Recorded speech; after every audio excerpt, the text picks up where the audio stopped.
அனைத்து மாணவ செல்வங்களுக்கும் வணக்கம். நாங்கள் இன்று குருகுலம் கல்வி நிகழ்ச்சியினூடாக இன்று விஞ்ஞான பாடத்தில் தவணை 3க்குரிய அடுத்த பாட அலகாக அலகு 15 மண் என்ற பாட வேளையை தற்பொழுது பார்க்க இருக்கின்றோம். எனவே இந்த மண் என்ற பாடம் உங்களுக்கு எந்த வகையில் முக்கியத்துவமானது என்பதை தற்பொழுது இந்த பாடத்தின் ஊடாக நீங்கள் நன்றாக கற்றுக்கொண்டு விளங்கிக் கொண்டு உங்களுடைய அன்றாட வாழ்க்கையில் பிரயோகிக்க வேண்டும் என கேட்டுக்கொண்டு பாடத்திற்கு செல்வோம். இந்த மண் பயன்பெற சந்தர்ப்பங்கள், அதன் வகைகள், அவை தொடர்பான விடயங்கள் எல்லாம் உங்களுக்கு அனைவருக்கும் தெரிந்திருக்கும். ஆனாலும் நீங்கள் அவற்றை விஞ்ஞான ரீதியில் அணுகி அந்த கோணத்தில் பார்க்க வேண்டும் என்பதற்காகவே இந்த பாடம் உங்களுக்கு உள்ளடக்கப்பட்டிருக்கின்றது. எனவே இந்த பாடத்தில் நாங்கள் இன்று உங்களுடைய தேர்ச்சி என்ன என்பது தொடர்பாக தற்போது பார்க்க இருக்கின்றோம். இந்த திரையிலே நீங்கள் பார்த்து கொண்டிருக்கின்றீர்கள். இயற்கை தோற்றப்பாடுகள் தொடர்பான சிறந்த விளக்கத்துடன் இயற்கை வளங்களை அறிவுபூர்வமாகவும் நீடித்து பயன்படுத்துவதற்கும் புவியினதும் வெளியினதும் தன்மை இயல்பை செயற்பாடுகளை தேடி அறிவர். நீங்கள் என்ன மாதிரி அவற்றை தேடி இனங்கண்டு விளங்கி கொண்டு அவற்றை பயன்படுத்துறது, எவ்வாறு இந்த புவியில நீங்கள் உங்களுடைய தேவைகளுக்காக பயன்படுத்துதல் என்பது தொடர்பாக இந்த தேர்ச்சி அமைந்திருக்கின்றது. அடுத்து உங்களுக்கு இந்த தேர்ச்சியினுடைய மிக சிறிய பகுதியான தேர்ச்சி மட்டம், நீங்கள் அடைய வேண்டிய தேர்ச்சி மட்டம் என்ன என்பது தொடர்பாக பார்க்க இருக்கின்றோம். மண்ணின் கட்டமைப்பையும் அவற்றின் கூறுகளையும் ஆராய்வதற்கான எளிய செயற்பாடுகளை மேற்கொள்வர். அப்ப இந்த பாடத்தினுடைய நோக்கம் நீங்கள் சின்ன சின்ன எளிய செயற்பாடுகளை மேற்கொள்வதன் ஊடாக இந்த பாடத்தினுடைய விளக்கத்தை, அந்த செயற்பாடுகளை செய்து அதில் இருக்கின்ற விடயங்களை விளங்கிக் கொள்கின்ற திறன்களை பெற்றுக்கொண்டு விளக்கத்தையும் பெற்றுக்கொண்டு நீங்கள் பயன்படுத்த வேண்டும் என்பதே இந்த தேர்ச்சி மட்டத்தினுடைய விளக்கமாகும். எனவே இந்த தேர்ச்சி மட்டத்துக்குரிய பாட அலகு வேளைகள், இந்த பாட அலகினுடைய பாட வேளைகள் 10 என குறிப்பிடப்பட்டிருக்கிறது. 10 பாட வேளைக்குரிய விடயங்களை உள்ளடக்கியதாக இந்த தேர்ச்சி மட்டம் அமைந்துள்ளது. இந்த தேர்ச்சி மட்டத்தை தொடர்ந்து ஒரு பரிசோதனை ரீதியாக நாங்கள் எவ்வாறு ஒரு எளிய செயற்பாட்டை, எளிமையான மிக இலகுவான செயற்பாட்டை மேற்கொள்ளலாம் என்பது தொடர்பாக இன்று நாங்கள் இந்த காணொளியிலே பார்க்க இருக்கின்றோம். எனவே இந்த செயற்பாடுகள் எல்லாம் ஒவ்வொரு விடயங்களும் ஒவ்வொரு எண்ணக்கருக்களை உங்களுடைய மனதிலே நன்றாக பதிய வைப்பதற்காக தரப்பட்டிருக்கின்றன, உங்களை பாட பரப்பிலே உள்ளடக்கப்பட்டிருக்கின்றன என்பதை நீங்கள் தெளிவாக விளங்கிக் கொள்ள வேண்டும். எனவே அந்த விடயங்களை நன்றாக விளங்கிக் கொண்டு உங்களுடைய பயன்பாட்டிற்கு நீங்கள் அவற்றை கூடிய அளவிலே பிரயோகிக்கக்கூடிய ஆற்றலுடையவர்களாக நீங்கள் மாற வேண்டும் என்பதுதான் இந்த பாடத்தினுடைய பிரதானமான நோக்கமாக அமைந்துள்ளது. எனவே இந்த பாடத்தினுடைய தேர்ச்சி மட்டம் பார்த்து விட்டோம். இப்போ பரிசோதனை, எளிய செயற்பாடு ஒன்றை நாங்கள் இப்பொழுது பார்க்க இருக்கின்றோம். இந்த எளிய செயற்பாட்டிலே முதலாவது நாங்கள் எந்த ஒரு செயற்பாட்டுக்கும் ஏதாவது ஒரு நோக்கம், அதான் முதலாவது விடயம்.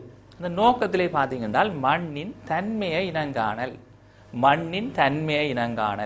இதுதான் நோக்கம்.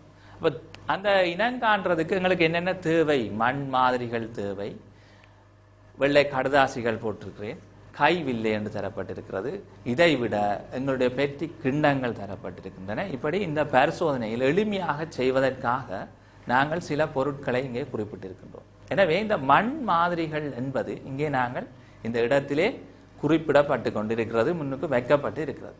எனவே அந்த மண் மாதிரிகளை நாங்கள் முதலாவது பரீட்சித்து பார்க்க வேண்டும். அப்போ மண் மாதிரி ஒன்றை எடுத்து பார்க்கறது மட்டுமல்ல, இந்த இடத்திலே நீங்கள் இந்த மண் மாதிரிகளை எப்படி பரீட்சிக்கிறது, அது ஒரு முக்கியம் தானே. ஏன் அதில் முக்கியமான விஷயம் இருக்கு? உங்களுக்கு பார்க்கிறது என்பது ஒன்று, அது ஒரு புலன், தனிய பார்வை என்ற பார்க்கிறது மட்டும். ஆனால் அதனுடைய எளிய அமைப்பை, டெக்ஸ்சர் என்று சொல்லுவோம், எளிய அமைப்பை நீங்கள் பரீட்சித்து பார்க்க வேண்டுமென்றால் தொட்டு பார்த்து, இப்போ நீங்கள் ஒரு துணியை கடையில் போய் வாங்குறீங்க, உங்களுக்கு நல்ல ஷர்ட் உண்டு அல்லது ஒரு உங்களுடைய உடையொண்டை வாங்குறீங்கன்னு சொன்னால் அதில் போய் பார்த்து அதன் வெளி தோற்றத்தை மட்டும் நீங்கள் பார்த்து என்ன செய்வதில்லை, தேர்வு செய்வதில்லை. அப்போ ஏன் அவ்வாறு தேர்வு செய்யாமல் அதை தொட்டு பார்த்து நீங்கள் என்ன செய்கிறது, ஒரு பிடிச்சு அப்படியே என்ன துணியில் இருக்குது, துணியின் தன்மை என்ன, அந்த தன்மையை இனங்காண்றதுக்கு உங்களுடைய விரல்களுக்கு அந்த புலன் ஆற்றல் இருக்குது. தொடுகை என்ற அந்த புலன் உணர்வின் ஊடாக அதன் தன்மையை நீங்கள் தெளிவாக உணர முடியும். அதே மாதிரி நாங்கள் இந்த மண்ணினுடைய தன்மை, அதன் தன்மையை நாங்கள் தொட்டு பார்த்து அதன் தன்மைகளை உணர வேண்டும். அதுதான் இந்த பாடத்தில் இந்த செயற்பாட்டின பிரதான நோக்கமாக இருக்கு. அதை உணர்வதன் ஊடாக நீங்கள் இந்த அவதானித்த கூறுகள் இருக்கு, என்னென்ன கூறுகள் அதுக்குள்ள இருக்கு, தொட்டு பார்க்க எங்களுக்கு தெரியும், சின்னனா என்ன இருக்குது, பெருசா என்ன இருக்குது, அதன் தன்மை என்ன, வன்மையா மென்மையா போன்ற விடயங்கள் எல்லாத்தையும் நாங்கள் பார்க்க முடியும். அடுத்து அந்த எளிய அமைப்பு இதிலே தெளிவாக குறிப்பிடப்பட்டிருக்கு. அப்போ குறிப்பிடப்பட்டிருக்கிற இந்த விடயங்களை விட வேறு விடயங்கள், அப்போ இவை அனைத்தையும் இந்த இடத்திலே நாங்கள் ஒரு சின்ன செயற்பாட்டின் மூலம் செய்யக்கூடியதாக அமைந்திருக்கும். எனவே இந்த செயற்பாட்டுக்கு தற்பொழுது நாங்கள் போகலாம். எனவே இந்த செயற்பாட்டிலே நாங்கள் இப்பொழுது பார்க்க இருக்கின்ற விடயத்தை கவனித்து கொள்ளுங்கள். என்னவெனில், இதிலே நான் முதலாவதாக இந்த மண்ணினுடைய மாதிரி ஒன்றை நான் இந்த இடத்திலே காட்டுகின்றேன் உங்களுக்கு. இந்த மண் மாதிரியிலே இது ஒரு வகையான மண்ணுடைய மாதிரி ஒன்று, தெரிவு செய்யப்பட்ட மாதிரி. அப்போ இதை நாங்கள் எடுத்து பார்த்தோம்னு சொன்னால் எங்களுக்கு இதில் நாங்கள் என்ன செய்ய போகிறோம், இந்த விரலால் எடுத்து தொட்டு பார்த்தா எங்களுக்கு தெரியும் என்னண்டு, இந்த விரலில் எங்களோட விது இருக்கு, அப்படியே தொட்டு நாங்கள் மெல்ல அப்படியே பார்த்தால் எங்களுக்கு தெளிவாக தெரியும் என்னண்டு, நல்ல கரகரப்பாக இருக்கு. என்ன ஓ சின்ன சின்ன துகள்களும் இருக்கு, பெருசு இருக்கு. இது ஒரு வகையான மண் மாதிரி. அப்போ இதில் நாங்கள் அவதானித்த கூறுகள்னு சொன்னால் நாங்கள் என்ன செய்யணும், இந்த அவதானித்த கூறுகளை வச்சு பார்க்கல, இதை வச்சு பார்த்தோம்டா எங்களுக்கு தெளிவாக நீங்கள் பார்க்கலாம்.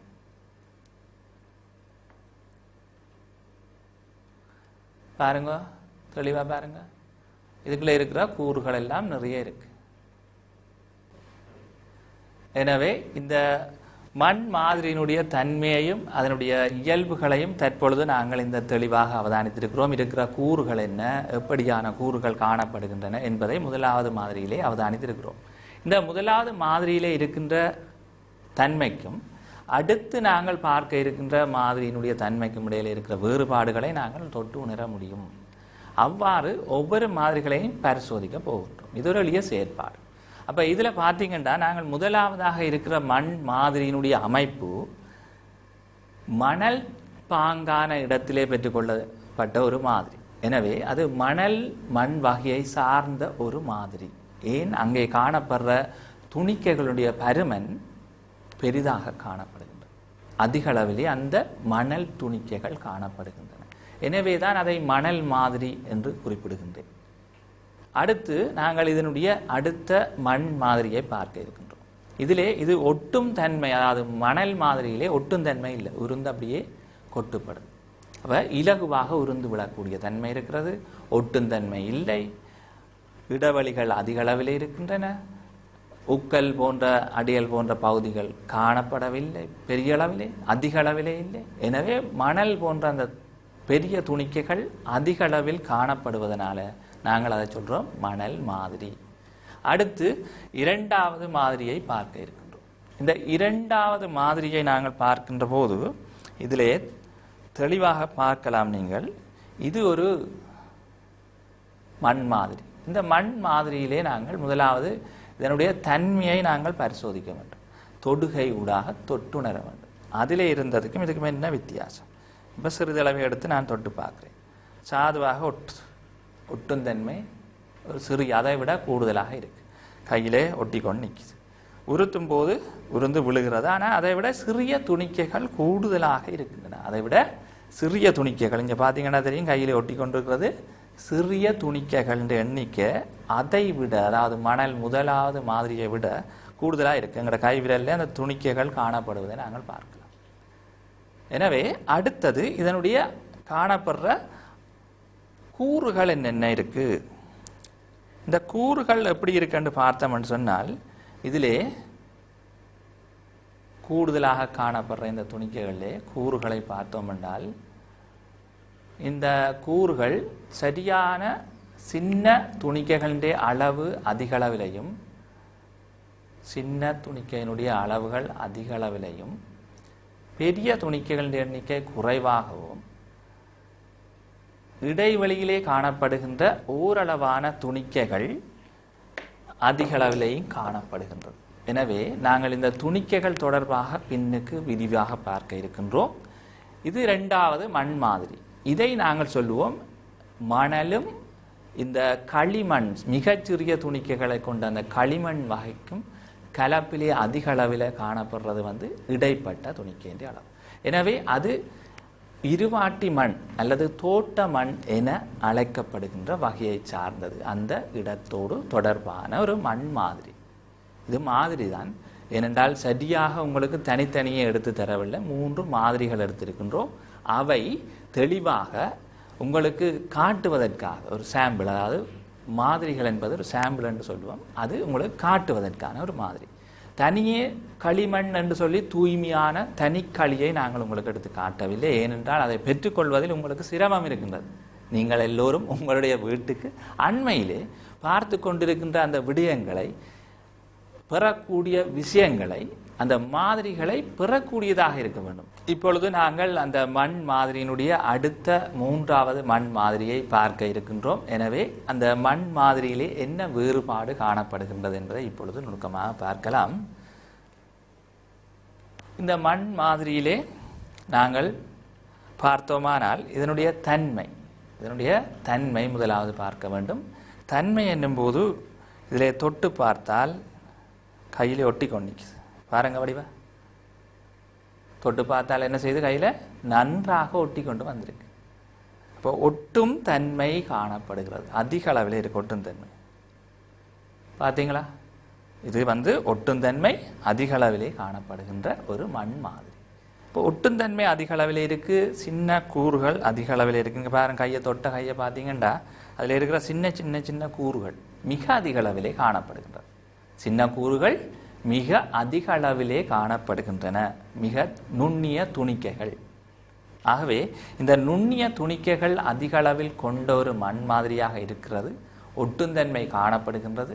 எனவே இது களிமண் மாதிரி என்று நாங்கள் இதை அழைக்கலாம். களிமண் அதிக அளவிலே உள்ள கூரை, களிமண் கூரை அதிக அளவிலே கொண்டிருக்கின்ற மண் வகை களிமண் வகை என நாங்கள் இதை அழைப்போம்.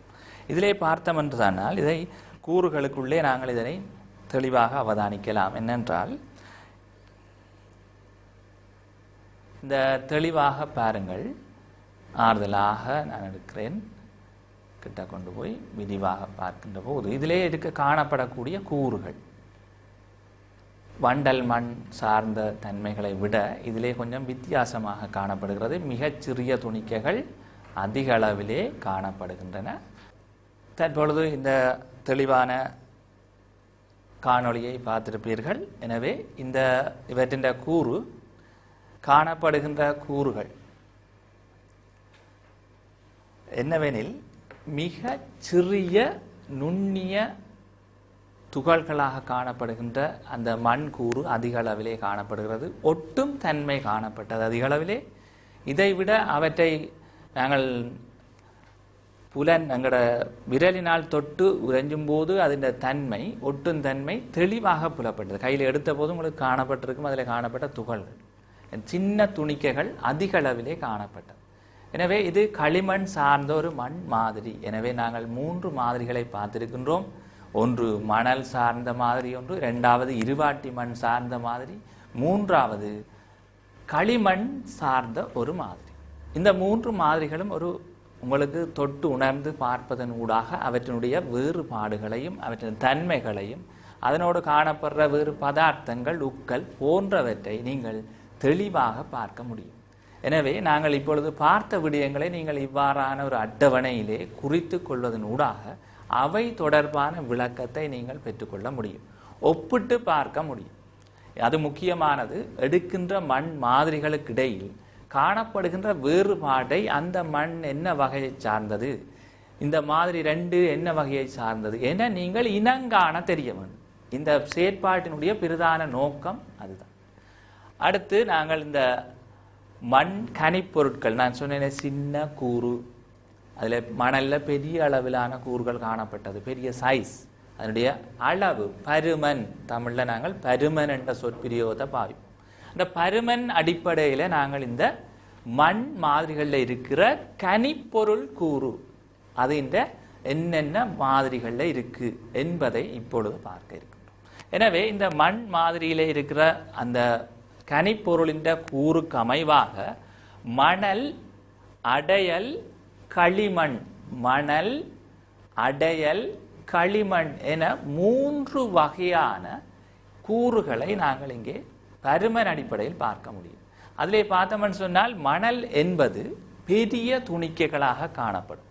அந்த பெரிய துணிக்கைகள் என்னும்போது அந்த சைஸ் 0.05 தொடக்கம் 2.0 அதாவது 2 மில்லிமீட்டர் அளவு வரையான பருமனை கொண்டதாக இங்கே காட்டப்பட்டிருக்கிறது. அந்த பருமன் வீச்சுக்குள்ளே இருக்கின்ற பெரிய துணிக்கைகளை நாங்கள் சொல்லுவோம் மணல். என்னது? மணல் என்று சொல்வோம், மணல் துணிக்கைகள். அப்ப தெளிவா நாங்கள் ஞாபகத்தில் வச்சிருக்கணும், பெரிய சைஸ்ல கையத்தோட கரண்டு இருந்தால், என்னது கரண்டு இருந்தால் அதை நாங்கள் சொல்லுவோம் என்னண்டு? மணல், மணல் துணிக்கை. ரெண்டாவது பாருங்க, அடியல் துணிக்கை என்று படிச்சினாங்க. இந்த அடியல் துணிக்கைன்ற சைஸ் அது 0.002. அப்ப நாங்கள் ஒரு 2 எத்தனையால பிரிக்கணும்? 1000ஆல பிரிக்கின்ற போதுதான் இந்த அளவு சின்னனா வரும். 1000 மடங்கு, இதை விட 1000 மடங்கு சின்னனா இருக்கும் கிட்டத்தட்ட. அந்த ரேஞ்சில் தான் ஆரம்பிக்குது. அதிலே ஆரம்பிச்சு 0.5 என்றால் நாங்கள் பார்த்த 4ல் ஒரு பங்கு, 2 தான் மேக்சிமம் இருக்கு. அதில் இருக்கிறது 2 மில்லிமீட்டர். கண்ணுக்கு தெரியும் தானே, உங்களுக்கு ரூலரை வச்சு பார்த்தீங்கன்னா 2 மில்லிமீட்டரை பார்க்கலாம் நீங்கள். அது இந்த 4ல் ஒரு பங்குண்டா 1/2 மில்லிமீட்டர், 0.5 என்றா 1/2 மில்லிமீட்டர். அப்போ அதுவும் எங்களுக்கு பிரிவிடை தூரம், இந்த கண்ணின் பிரிவலுக்கேற்ப நாங்கள் அதை பார்க்க முடியும். எனவே இந்த ரேஞ்ச் வீச்சுக்குள்ளே அமைந்திருந்தால் அதை நாங்கள் சொல்லுவோம் அடையல். என்னது? அடையல் என்ற ஒரு துணிக்கை. அடுத்ததை பார்த்துக்கொள்ளுங்க. இதுல இது இன்னும் மிக சின்னனான அதே பருமன், கிட்டத்தட்ட அதே பருமன் வீச்சை கொண்டது. இதை நாங்கள் சொல்லுவோம் களிமண். இதுதான் எங்களுக்கு என்ன இதை தரும்? ஒட்டும் தன்மையை தாரார். என்னது? ஒட்டும் தன்மை. தெளிவா இருக்குதா? ஒட்டும் தன்மையை காட்டுகின்ற ஒரு துகள், அதாவது கனிப்பொருள் கூறு. கனிப்பொருள் கூறு. அப்ப இது ரெண்டும் கிட்டத்தட்ட ஒரே வீச்சா இருந்தாலும் மிக மிக சிறியதாக இருக்கும். இது கொஞ்சம் அதிக அளவில் இருக்கு. அப்ப இந்த கூறுகள் ஒவ்வொன்றும் கொண்டிருக்கின்ற அளவை பொறுத்து தான், ஒரு மண் மாதிரியிலே இந்த கூறுகள் எவ்வளவு வீதம் இருக்கின்றன என்பதை பொறுத்து தான் இது என்ன வகை மண் என நாங்கள் தீர்மானிக்கின்றோம். என்ன வகையான மண்? இப்ப மணல் மண் துணிக்கை, மணல் அந்த கனிப்பொருள் துணிக்கையை, பெரிய சைஸ்ல இருக்கிற துணிக்கையை அதிக அளவில் கொண்டிருந்தபடியால் நாங்கள் சொன்னோம் அதை மணல், மணல் மண் அல்லது மணல் சார்ந்த மண் என்று குறிப்பிடுவோம். அதாவது மணல் மண் என்ற ஒரு வகையாக குறிப்பிடுவோம். அதே மாதிரி அடியல் மண், அந்த துணிக்கை கனிப்பொருள் துணிக்கை இருக்கு தானே, அடியல் என்று சொல்லப்படுகின்ற கனிப்பொருள் துணிக்கையை 50% மேல் கொண்டிருந்தால் அதை நாங்கள் குறிப்பிடுவோம் என்னண்டு? அது இருவாட்டி மண். என்ன இது இருவாட்டி மண் என்ற? என்ன முறால் சொல்லலாம் என்னண்டு? தோட்ட மண் என்றும் அழைக்கலாம். ஏன் அதை தோட்ட மண் என்று அழைக்கிற நாங்கள் அல்லது இருவாட்டி மண் என்று அழைக்கிற நாங்கள் என நீங்கள் யோசிக்கிறது எனக்கு விளங்குது. என்னண்டா, தோட்டம் அல்லது இருவாட்டி மண் என்று அழைக்கப்படுற அந்த மண் தோட்டம் செய்யறதுக்காக, எங்களோட பயிர்கள் பயிர்றதுக்காக நாங்கள் பயன்படுத்துறது. இப்ப நாங்கள் இந்த பயன்கள் படிக்க தெளிவா பார்ப்போம், சரிதானே? அதனால அதுக்கு அந்த பேர் வந்தது, சரியா? அப்ப அந்த தோட்ட மண்ணிலே அடையல் என்ற அந்த கூறு பருமன், அந்த கனிப்பொருள் கூறு காணப்படுவதாலே 50% மேல இருந்தா அதை சொல்லுவோம் என்னண்டு? தோட்ட மண் அல்லது இருவாட்டி மண். சரிதானே? தெளிவா விளங்குதோ? தோட்ட மண் அல்லது இருவாட்டி மண். அடுத்த கூறு அதிக அளவில் இருந்தால் என்ன கூறு? அடுத்த கூறு ஒட்டும். அமர்த்தி அமர்த்தி பார்க்க நல்லா கையில் ஒட்டி வந்தது விரல்ல வடிவா பார்த்தீங்களுக்காக கிட்டவா சூம் பண்ணி அந்த நேரம் பார்த்தது என்னது? அதுதான் என்னது? களிமண். என்னது? களிமண். அதிக அந்த கூறு, அந்த கூறு அதிக அளவில் இருந்தால் அந்த வகை மண்ணை நாங்கள் சொல்லுவோம் களிமண் வகை. என்னது? களிமண் மாதிரி. சரிதானே? அப்போ ஒட்டும் தன்மை அதிக அளவில் இருக்கும். அது என்னதுக்கு வரப்போது? சிறிய அளவில் இருக்கிற கூறு அதிக அளவில் இருக்கும். அதை நாங்கள் சொல்லுவோம் களிமண் என்ற மண் மாதிரிக்கு குறிப்பிடுவோம். சரி, அடுத்தது பார்ப்போம். இந்த கூறுகள் என்னென்னு நான் சொன்னேன். இப்போ அதில் தெளிவாக உங்களுக்கு போட்டு காட்டியிருக்கு. என்னது? மணல். முதலாவது அந்த பருமனுடைய துணிக்கைக்கு பேர் என்ன? மணல். இந்த கனிப்பொருள் துணிக்கைகள்னால தான் என்ன ஆக்கப்பட்டிருக்கு? மண் உருவாக்கப்பட்டிருக்கு. எனவே அந்த கூறுல பெரிய சைஸ்ல பெரிய 2 மில்லிமீட்டர் வரையில இருக்கின்றதை நாங்கள் சொல்லுவோம் மணல். இது என்னடா இது? இவர் 2 மில்லிமீட்டர் என்றார். ஆனா இங்க 2 விட என்ன செய்யுது? கூடுதலான அளவில் துணிக்கைகள் இருக்கு. அப்ப அதை என்னன்னு சொல்றோம் நாங்கள்? 2 விட கூட இருக்கிறாங்களே. அப்ப எப்படி சொல்லலாம்? அதுக்கு நிறைய கூறுகள் இருக்கு. பெரிய சைஸ்ல இருக்கிறது 2 மில்லிமீட்டரை விட கூடினது. சின்னனும் இருக்குது. இதை விட வேற துணிக்கைகள் துகள்கள் எல்லாம் இருக்கு. அப்ப நாங்கள் அதுல மண்ணின் கூறுகள் படிக்கைகள் அதை பார்க்கலாம். அதுல நாங்கள் பார்த்தோம்டா வேற என்ன துகள்கள்? சின்ன கற்கள் இருக்கின்றன, சிறு கற்கள். அந்த சின்ன கற்கள் எல்லாம் இந்த இதை விட அதன் பருமன் வீச்சு உயர்வாக இருக்கு. எனவே மண் துணிக்கை என்பதை விட வேறு துணிக்கைகள் எல்லாம் நாங்கள் இருக்கண்டு. ஒவ்வொரு மண்ணிலையும் அதுவும் இருக்கும். சின்ன சிறு கற்கள் தோட்ட மண்ணிலையும் இருக்கும், களிமண்ணிலையும் இருக்கும், மணல் மண்ணிலையும் காணப்படும். எனவே நாங்கள் அதை தெளிவாக விளங்கிக் கொள்ள வேண்டும். நாங்கள் இப்பொழுது பார்க்கின்றது பிரதானமான கனிப்பொருள் கூறுகளை மட்டும், அந்த துணிக்கைகளை மட்டும் பார்க்க. சரிதானே? விளங்குதானே வடிவா? Okay, right. அப்ப இப்ப நாங்கள் பார்த்தது இந்த 3 வகையான கனிப்பொருள் துணிக்கைகளை பார்த்திருக்கின்றோம். அதன் பருமனை பார்த்திருக்கின்றோம், ஒப்பிட்டு இருக்கின்றோம் அவற்றை. எனவே ஒன்று மணல், 2வது அடையல் துணிக்கை, 3வது துணிக்கைக்கு பேர் களிமண் துணிக்கை. என்னது? களிமண் துணிக்கை. சரிதானே? ஒன்று முதலாவது மணல், 2வது அடையல், 3வது களிமண் துணிக்கை. சரிதானே? அதன் இயல்புகள் எல்லாமே நான் தெளிவா சொல்லிட்டேன். அப்போ உங்களுக்கு இப்ப தெளிவா விளங்கி இருக்கும் என்னென்ன கூறுகள் இருக்கு, கனிப்பொருள் கூறுகள் என்ன இருக்கு. சரியா? அப்ப நாங்கள் இந்த பரிசோதனையில பார்த்து உணர்ந்து அவற்றை அட்டவணைப்படுத்தின் ஊடாக 3 வகையான துணிக்கைகள், கனிப்பொருள் துணிக்கைகளை பார்த்திருக்கின்றோம். அடுத்தது அந்த கனிப்பொருள் துணிக்கைகள் அமைகிற முறைகள் தொடர்பாகத்தான் நாங்கள் இனி அடுத்தது பார்க்கலாம். எப்படி நாங்கள் பார்க்கறது? இதில் இருக்கிற கனிப்பொருள் கூறுகள் எவ்வளவு இருக்குது, என்ன மாதிரி அதில் வேறு என்ன கூறுகள் இருக்கு போன்றவற்றை இப்ப நாங்கள் பார்க்க போறோம் என்றால் என்ன செய்யணும்? நாங்கள் வடிவா கவனிங்கோ. இப்ப நாங்கள் என்ன மட்டும் பார்க்க போறோம்? அடுத்த விஷயம் என்னது? அடுத்த விடயத்தை பெற போறோம். சின்ன தொழிற்பாடு உண்டு. அதுல பாத்தீங்கன்னால் சார்பு அடிப்படையில வேறுபட்ட அளவில் என்னது இது எப்படி ஒன்றிலிருந்து வேறுபடுத்துறது? என்னென்று வேறுபடுத்தலாம்? என்ன சார்பு பருமன் அடிப்படையில் இருக்கிறத எப்படி ஒன்றிலேருந்து ஒன்று பிரித்து நாங்கள் வெளியில் எடுக்கிறது? எல்லாம் கலந்த நிலையில எல்லாம் இருக்குது. நாங்கள் பிரித்து என்ன கைவில்லையே பிடிச்சி நாங்கள் பார்க்க அதுக்கு எல்லாம் கலந்து போய் தான் இருக்கு. மண் ஒரு கலவையாக இருக்கு. அந்த கலவையிலிருந்து எப்படி இந்த துணிக்கைகண்ட பருமன் அடிப்படையில் அவற்றை வேறுபடுத்துவது? அப்போ எப்படி ஒன்றிலேருந்து ஒன்று வெளியில் பிரித்து எடுக்கலாம்? என்ன இரும்பா? என்ன இரும்பு துணிக்கைன்னா காந்தத்தை வச்சு சின்னனே எடுக்கலாம், கொஞ்சம் ஒட்டாத இருந்தால் மாற்றி எடுக்கலாம். இதுக்கு என்ன செய்யலாம்? யோசிச்சு பாருங்க நீங்களும் இருக்கா. என்ன செய்யலாம்? நாங்கள் இந்த துணிக்கைகளை பருமன் அடிப்படையில் என்றா நாங்கள் என்ன செய்யணும்? அந்த சைஸ், அந்த துவாரம் உண்டு என்ன இருக்கணும்? இந்த துணிக்கைகள் செல்றதுக்கான சைஸில் பருமனில் துவாரங்களை கொண்ட அரிதட்டு. என்ன அரிதட்டு?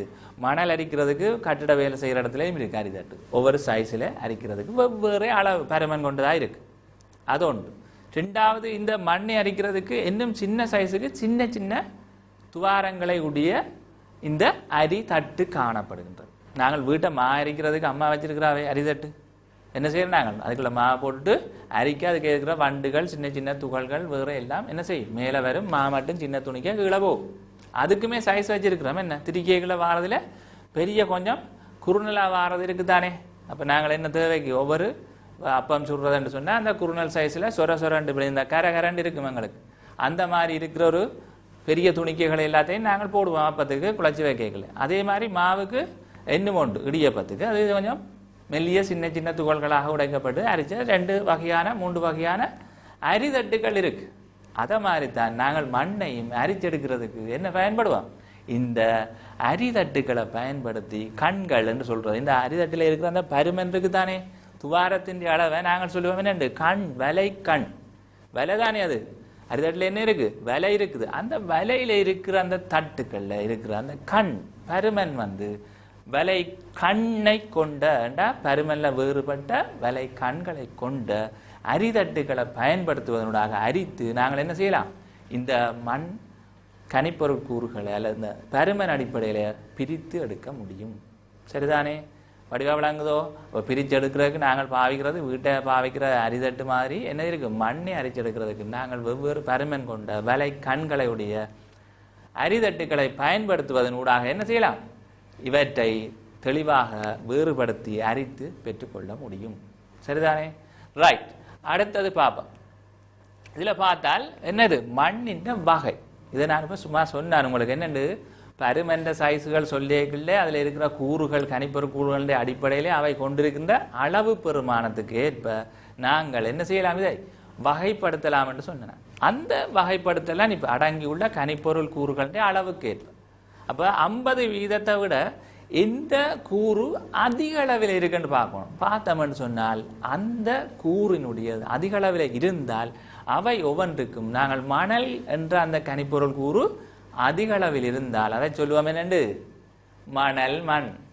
சரிதானே, என்னது, மணல் மண். அதே மாதிரி அடியலின்றி அளவு, அடியல் என்று ஒரு துணிக்க படித்தோமே, அடுத்ததா 2வதா படித்தோம். என்னது, 2வதா படித்த துணிக்க அடியல். ஓ, அந்த அடியல் என்ற துணிக்கையில நீங்கள் பார்த்தீங்கன்னா அது 50% அதிக அளவில் கொண்டிருந்தார் ஒரு மண் மாதிரி. அதை நாங்கள் சொல்லுவோம் என்னண்டு, தோட்டமண். என்னது, தோட்டமண். நாங்கள் இதில் 2வதா பார்த்தோமே அது. சரிதானே, 2வதா பார்த்தோம். அந்த மண்ணுக்கு பேர் என்னது, தோட்டமண்.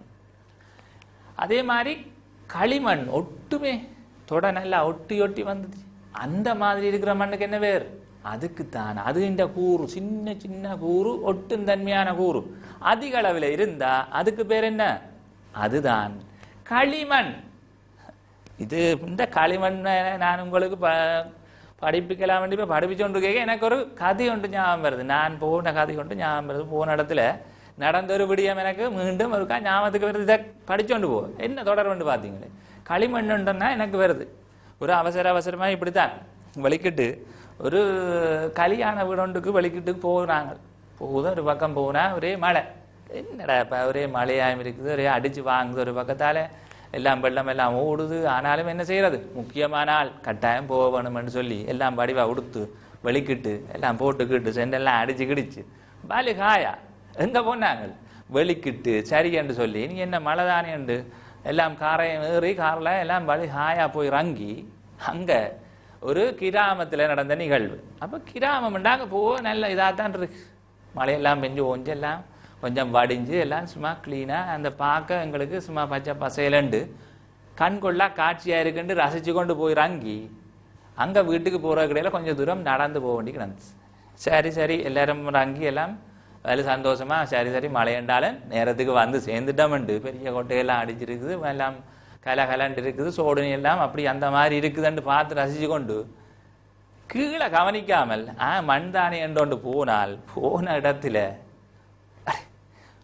சின்ன இதெல்லாம் கதைச்சு கொண்டு போவ டக்குன்னு பார்த்தால் காலை வச்சா அப்படியே அவ்வளவுதான் தெரியும். அப்பா பின்பக்கம் சும்மா டமார் ஒரு சறுக்கல், அவ்வளவுதான். பெரிய ஒரு அடிக்குண்டு. என்னடா இது இந்த நேரம் பார்த்து வந்த இடத்துல இப்படியா போச்சுன்னு எழும்பி பார்த்தா கீழே பார்த்தா அந்த சறுக்கின் அடையாளம் அப்படியே கிடக்கு. அப்பதான் தெரியும் மழை பெய்து அந்த தண்ணி காஞ்சி லைட்டா என்ன சறுக்கிற நிலையிலே இருக்கு. ஒரு பக்கம் கீழே விழுந்ததுல பின்பக்கம் எல்லாம் ஒரே நிறம், அடுத்த நிறம் மண்ணிட்ட நிறம் வந்துட்டு ஒட்டி கொண்டு நிற்குது. சொட்டா ஒட்டு. அது ஒரு பக்கம் என்னடா என்ன மண்ணடா என்ன இது இப்படி கிடக்குது நல்ல இடமா இருக்குன்னு யோசிச்சோண்டு வந்தா கவனிக்காதெல்லாம் வந்தவின என்னென்று விளங்குது உங்களுக்கு அது என்ன செய்யுது தொட்டு பார்க்க காலை வச்சா என்ன செய்யுது அப்படியே சரைக்கொண்டு போய் தொப்பண்டு விழுந்து பின்பக்கம் சரி அப்பதான் எனக்கு ஞாபகம் வருது இப்ப என்னண்டு அங்க இருந்தது அதுல களிமண் கிடந்திருக்கு நான் கவனிக்க இல்லை கதையோட கதையா பார்த்து ரசிச்சு கொண்டு போனதில்லை விழுந்த விழுவேல எனக்கு இன்றைக்கு மறக்க இல்லை என்னது அது களிமண்ணண்டு அந்த கண்ட காட்சி எனக்கு இன்றைக்கு மறக்க இல்லை நீங்களும் ஞாபகம் இருக்கும் தானே உங்களுக்கும் கவனிச்சு பாருங்க நீங்களும் இப்படியான சந்தர்ப்பங்கள்ல உங்களுக்கு தெரியும் சரிதானே அப்ப நாங்கள் இப்ப ஞாபகம் வருமா உங்களுக்கு களிமண்ணை என்ன மாதிரி ஞாபகப்படுத்துறேன் தொடர்பு விளங்குதோ ரைட் இப்ப நாங்கள் இந்த வகைகளை பாருங்க முதலாவது நாங்கள் பார்த்த நாங்கள் இதுல களிமண் எப்படி இருக்க போது மிகச்சிறிய துணிக்கைகளை கொண்டது மணல் மண் எப்படி இருக்க போது மணல் மண் துணிக்கைகள் பெரிய துணிக்கைகளை கொண்டது கனிப்பொருள் கூறு அடுத்தது எவ்வளவு வீதம் இருக்கும் அதுல 50 வீதம் இருக்கும் மணல் மண் இருந்தா தான் அது மணல் மண் 50 வீதத்துக்கு மேலே 50 தொடக்கம் 80 வீதம் வரை அதுல இருக்கிற அடியலும் களிமண் கூறுகளும் சிறிய அளவில் இருக்கு அதே மாதிரி களிமண்ணில சிறிய களிமண் கூறு அதாவது களிமண் என்ற அந்த கனிப்பொருள் கூறு 80 வீதம் வரையில காணப்படும் 50 தொடக்கம் 80 வீதம் மிச்சம் மணலும் அடையலும் காணப்படும் அதே மாதிரி இருவாட்டி மண்ணில் பார்த்தீங்கன்னா கிட்டத்தட்ட 50 வீதமும் மற்றது என்ன அடையலும் களிமண்ணும் 25 வீதத்திலே அந்த துணிக்கைகளை கொண்டிருக்கும் இதை நாங்கள் இருவாட்டி மண் என்று சொல்லுவோம் சரிதானே 3 வகை படிச்சிருக்கிறோம் ஒன்று என்ன களிமண் இரண்டாவது மணல் மண் மூன்றாவது இருவாட்டி மண் தெளிவா விளங்குதோ 3 வகை படிச்சிட்டோம் சரிதானே ரைட் அடுத்ததுக்கு போவோம் இப்ப பார்த்தாச்சு நான் சறுக்கின்னு விழுந்த மண் இது நான் சறுக்கி விழுந்த மண் பாருங்க அப்படியே சறுக்கி இருக்கு அப்படி என்று விளங்குதோ வடிவா இந்த மண்ணை பார்த்தீங்கண்டா தெளிவா தெரியுது என்னண்டு சறுக்கின அடையாளங்கள் எல்லாம் அந்த மாதிரி தெரியுது இது என்னது களிமண் அடுத்தது பாருங்க காஞ்சுதண்டால் வெயில் அடிக்க மழை பெய்து முடிஞ்சோஞ்சு 4 நாள் வெயில் அடிக்க என்ன செய்யும் அவற்றின் தன்மையில என்ன செய்யுது ஒட்டி கொண்டு நின்றாக்கள் எல்லாம் மண்ணுங்கள இருந்து நீர் அகற்றுப்பட இப்படி வெடிச்சு வெடிச்சு வருது அப்ப நாங்கள் இதை சொல்லுவோம் என்னண்டு வெடிச்சு வெடிச்சு வார மண்ணும் களிமண் தான் எப்ப உலர்ந்து போயேக்குள்ள அவற்றுக்கிடையில ஒட்டி கொண்டிருந்தா உருளை வடிவத்துல வந்தால் பானையா வரும் உடைஞ்சு என்ன செய்யும் சுடையில்லை என்று சொன்னா உடைஞ்சு வெடிச்சு அது கொட்டுப்படும் அப்ப இதை நாங்கள் சொல்லலாம் என்னண்டு களிமண் அப்ப நாங்கள் பார்த்ததின் உண்மையான ஒரு படத்தை நாங்கள் பார்க்கிறோம் இதுல சரிதானே அப்ப களிமண்ணுக்கு தோற்றம் முதலாவது இரண்டாவது அதின் உலர்ந்த நிலையிலே என்ன மாற்றம் நடக்குது அதின் தன்மையில் சரிதானே அப்ப தெளிவா விளங்கிட்டுதோ என்ன மண் இது களிமண் முதலாவது வகை உண்டு அப்ப இதுல களிமண் கூறு எப்படி இருக்கும் 50 தொடக்கம் 80 வீதமானாங்களார் களிமண் துகள்களை கொண்டிருக்கும் துணிக்கைகளை அடுத்தது மணல் மண் இனியெல்லாம் நாங்கள் டக்குன்னு பார்க்கலாம் மணல் மண் இந்த மணல் மண்ணை பாருங்க எப்படி இருக்கு கால்கள் எல்லாம் மிதிச்சு நாங்கள் பீச்சுக்கு போயேக்குள்ள என்ன எல்லாம் சாப்பிட்டு நடந்து போய் நடக்க எல்லாம் எங்களுக்கு கடினமா இருக்கு என்ன மிகவும் மிகவும் அது நடக்கைக்குள்ள எங்களுக்கு காலெண்ணையும் புதைஞ்சு கொண்டு நடக்க கொஞ்சம் கஷ்டமா இருக்கு அப்ப அந்த தன்மையை பாருங்க அந்த சைஸை பாருங்க துகள்கள் சைஸ் எப்படி எங்களுக்கு பெருசா தெரியுது அந்த மணல் துகள்கள் 2 மில்லிமீட்டர்னு சொன்னார் அப்ப அந்த 2 மில்லிமீட்டர்ண்டா அவ்வளவு பெரிய சைஸ் வரைக்கும் இருக்கு மணல் துணிக்கை என்ன துணிக்கை மணல் துணிக்கை அப்ப அதிக அளவில் மணல் துணிக்கை 50 தொடக்கம் 80 வீதம் வரையில காணப்பட்டால் அல்லது 90 வீதம் காணப்பட்டால் இந்த மண்ணுக்கு என்ன பேர் மணல் மண் இது எங்க ஒரு பீச் சைட் அது வந்து கடற்கரையில காணப்படுது இது பாலைவனத்துல காணப்படுற ஒரு வகையான மண்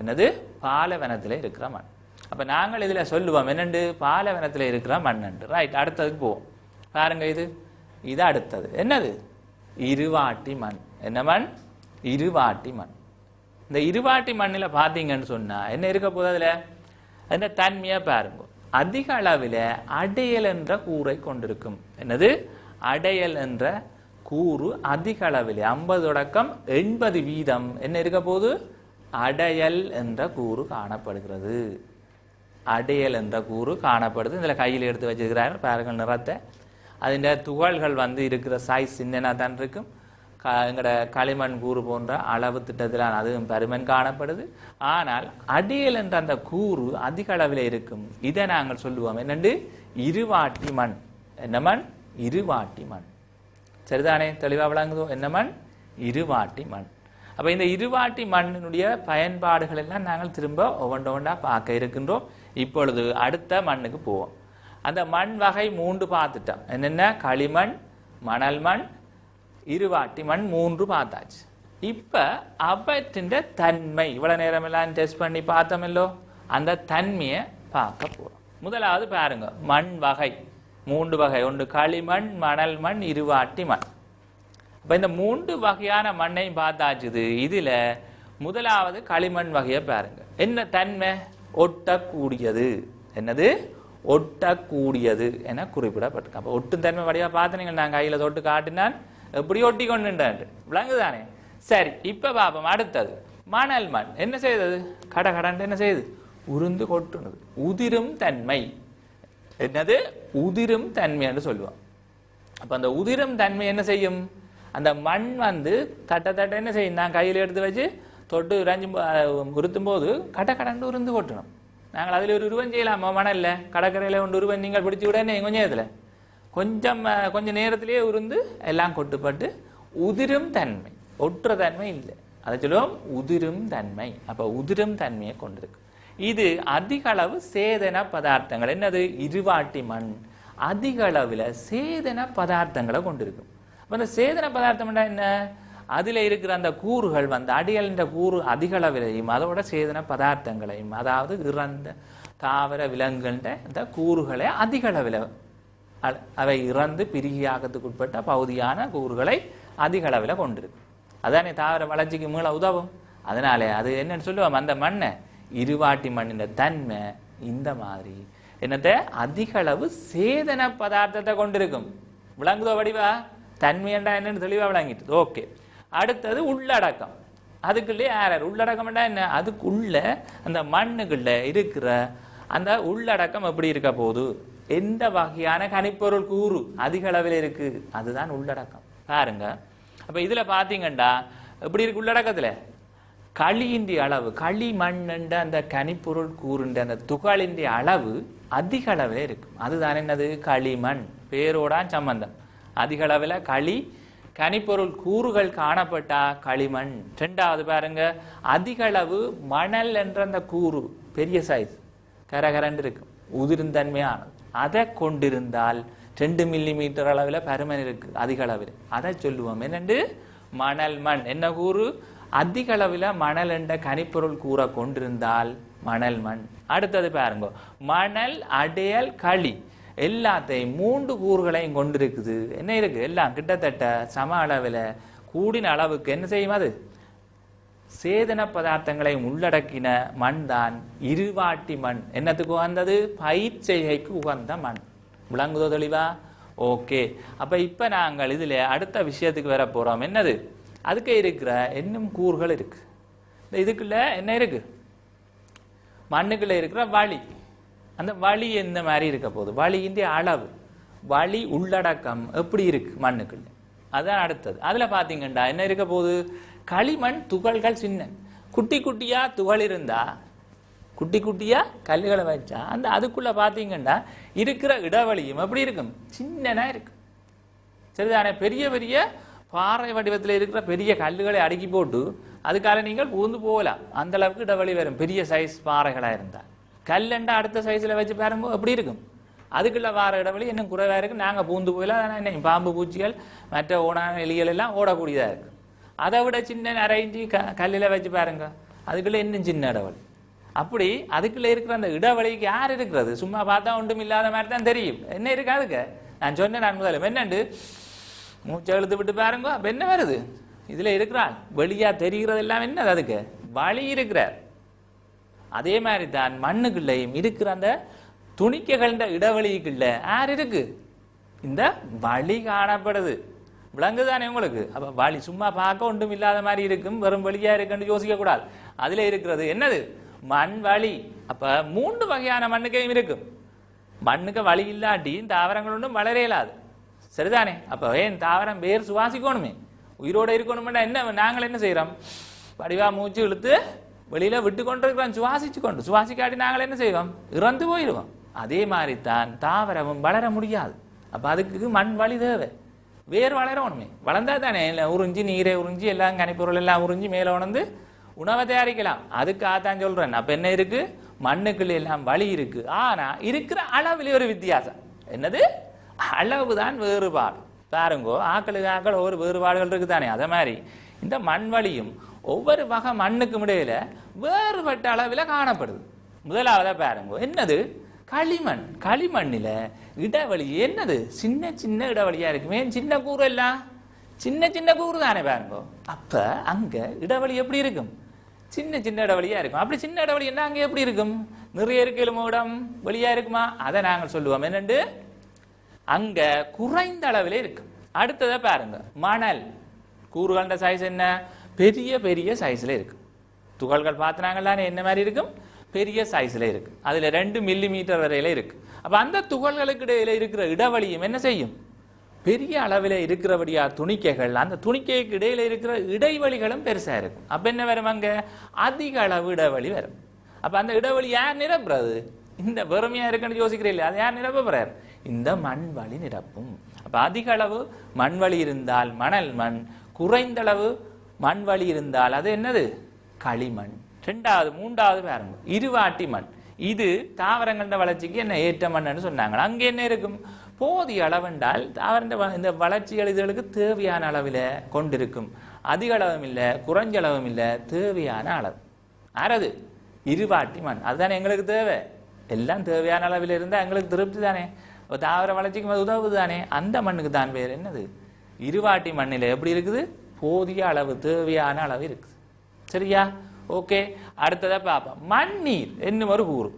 தாவரங்களுக்கு சுவாசிச்சா மட்டும் காணுமோ, நீர் ஒரு முக்கியமான என்னது மூலப்பொருள். என்னதுக்கு, தாவரம் உணவு தயாரிக்கிறதுக்கு பிரதானமான என்னது மூலப்பொருளா இருக்கிறதுல ஒன்று என்னது, இந்த நீர். அந்த மண் நீர் என்றது மண்ணுக்குள்ள இருக்கிற வழியா, அதை நாங்க என்ன சொல்றோம், மண் நீர். மண் வழி எப்படி மண்ணுக்குள்ள இருக்கிற வழியா மண் வழி என்றமோ, வழி என்றா சாதாரண வளிமண்டலத்திலே இருக்கிறது மேலே. மண் வழி என்று குறிப்பிட்டு சொல்றோம், மண்ணுக்குள்ள இருக்கிற வழியா. சரியா, அடுத்தது அப்ப இது மண் நீர். இந்த மண் நீரை பாத்தீங்கன்னா என்னையும், மண் நீரை இது என்ன செய்யும், களிமண் தேக்கி வச்சிருக்கும். கீழே என்ன செய்யாது, கெதியாக ஓட விடாது, தேங்கி நின்று என்ன வடிகிற வேகம் குறைவாக இருக்கும். சரிதானே. அடுத்தது பாருங்க, மணல் மண்ணில் தண்ணியை விட்டா என்ன செய்யும், டக்குனா என்ன செய்யும், கீழால உரி உரி கீழால வடிஞ்சு போய்கொண்டே இருக்கு, தேங்கி நிற்கா. அப்ப அந்த குறைந்த அளவில் தான் என்ன இருக்கும், மண் நீர் காணப்படும். சரியா. அடுத்தது இருவாட்டி மண். இது எவ்வளவு, போதிய அளவில் இருக்கு. அதாவது விரைவாக என்ன வடிஞ்சு போறது மட்டுமில்லை, இருக்கிற அளவு குறைவாகவும் இருக்காது, மிக அதிக அளவில் தேக்கி வைக்கிற தன்மையும் இருக்காது. ஏன், இது போதிய அளவிலே. அப்ப தாவர வளர்ச்சிக்கு நல்ல உதவியா இருக்கும். அதனால இந்த மண் என்னன்னு சொல்றோம், தோட்ட மண் ஒரு பேர் இருக்கு, இருவாட்டி மண். விளங்குதோ வடிவா? விஷயம் இன்றைக்கு நாங்கள் வந்த விஷயமாவள முக்கியமான எல்லாம் பார்த்தாச்சு. சரி, இனி பார்ப்போம். அடுத்தது இந்த களிமண்ணின் பயன். 3 வகை படிச்சாங்களோ, அதுல ஒன்று களிமண். களிமண்ணின் வகையை பாருங்க என்னென்ன இருக்கு, அதுல இருக்கிற வகைகள் எல்லாம் பார்த்தாச்சு. அதுலயும் கணக்க வகை இருக்கு. இருந்தாலும் நாங்கள் இப்ப பார்க்கிறோம் அதன் பயன்பாடு என்ன செய்யறோம். நாங்கள் இங்க பாருங்க என்ன நடக்குது, இது என்ன, இது செங்கல். செங்கல்ல வச்சு என்ன செய்யறாங்க, மதில் கட்டலாம், சுவர் கட்டலாம், வீடு கட்டலாம். இப்படியே நிறைய எங்கட தேவைகளுக்கு ஏற்ப இந்த கட்டட வேலைகளுக்கு பயன்படுத்துறோம். அப்ப இது எங்க என்னத்துல உற்பத்தி ஆகுது, களிமண்ணில உற்பத்தி செய்கிறோம். அடுத்தது ஓடு. எங்க கூரைகளுக்கு மேல நாங்கள் போட்டிருக்கிற மழை வெயில இருந்து பாதுகாப்பு பெற அந்த கூரைக்கு மேல போட்டிருக்கிறது தான் இந்த ஓடு. கூரை ஓடுகள் இந்த உற்பத்திக்கும் பயன்படும். சரிதானே, என்னது களிமண். அடுத்தது தரை சுவர் ஓடுகள். என்ன தரை சுவர் என்றா, டைல்ஸ். நீங்கள் சொல்லுவீங்களே வடிவா இருக்கு, டைல்ஸ் எல்லாம் போட்டு வடிவா வீடுகளில் வச்சிருக்கு தானே, தரை ஓடுகள். அதாவது தரைக்கு பதிக்கிற டைல்ஸ், அதே மாதிரி சுவருக்கு பதிக்கிற டைல்ஸ். அடுத்தது என்ன இருக்கு, அந்த சுவருக்கு பதிச்ச காட்டி இருக்கு, அதில் தரையில பதிச்ச காட்டி இருக்கு. அப்ப டைல்ஸ் எல்லாம் வெண்களியினாலே ஆக்கப்படுது. அடுத்தது மட்பாண்டங்கள். என்னது, எங்கட பானை, சட்டி, முட்டி, இந்த என்ன பூச்சட்டிகளும் செய்யலாம், வேற விதம் விதமான வடிவான எங்கட கூசாக எல்லாம் செய்யலாம். அடுத்தது பீங்கான் பொருட்கள் என்றா என்னது, நாங்கள் பாவிக்கிற நாங்கள் என்னது, எங்கட இதுகளில் அன்றாட வாழ்க்கையில நாங்கள் பயன்படுத்துகின்ற, சாப்பிட்றதுக்கு பயன்படுத்துறது, டீ குடிக்கிறதுக்கு பயன்படுத்துகிற கோப்பைகள், வேற என்ன பொருட்களை வச்செடுக்கிறதுக்குரிய இதுகள் எல்லாமே என்னத்துல தயாரிக்கிறோம், இந்த வெண்களியில தயாரிக்கிறோம். அப்போ பயன்பாடு விளங்குதோ, வெண்களியில் இவற்றை தயாரிக்கலாம். அப்போ இது ஒரு முக்கியமானது. எங்களோட டைல்ஸை தயாரிக்கிறோம், இதை மாதிரி பாத்திரங்கள், இந்த கூசாக்கள் பெரிய பெரிய இதில் சைனாவில் கூடுதலாக என்ன பழைய காலத்திலேருந்து இது பயன்பாட்டில் இருக்கு. சரி, அடுத்தது பார்ப்போம். மணல் மண்ணின் பயன்பாடு என்ன? மணல் மண்ணின் பயன்பாடுண்டா, மணல் மண்ணை நாங்கள் என்ன தேவைக்காக பயன்படுத்துகிறோம்? கட்டடக்கலை, ஏன் சீமேந்தோட மணலையும் கலந்து தான் சார்ந்து உருவாக்குறோம். அதுதான் என்ன செய்து ஒட்டி கொள்றதுக்கு உதவுது, கற்களை பொறுத்துறதுக்கு. அப்போ இது ஒரு முக்கியமானது. மணல் என்னது? மணலை நாங்கள் என்னதுக்கு? கட்டடக்கை தொழில், வீடுகள் எல்லாம் கட்டுறதுக்கு பாவியும். அப்போ விலங்கு தானே, ரைட். அடுத்தது மணல் மண்ணின் அடுத்தது என்னது? கண்ணாடி உற்பத்தி. அடைப்பா, மணல்ல கண்ணாடியா? இது என்ன இது புது கதையா இருக்கு? மணல்ல கண்ணாடி எப்படி என்றா, அங்க பாத்தீங்கண்டா என்ன இருக்குது? இந்த மணல்ல இருக்கிற இந்த கண்ணாடி என்ற இந்த இதுல மணல்ல இருக்கிற பெரிய கண்ணாடி மணல் என்ற ஒரு வகை மணல் இருக்கு. அந்த மணல்ல இருக்கிற அந்த இது துணிக்கைகளை உருக்கி என்ன வெப்பப்படுத்தி உண்டாக்கி சேர்த்து கண்ணாடியா உருவாக்குறோம். அதுதான் என்னது? கண்ணாடி உற்பத்தி என்று சொல்றோம். அப்படி உருவாக்கினது தான் சில வகையான ஒரு மணல், ஒரு வகையான மணல்.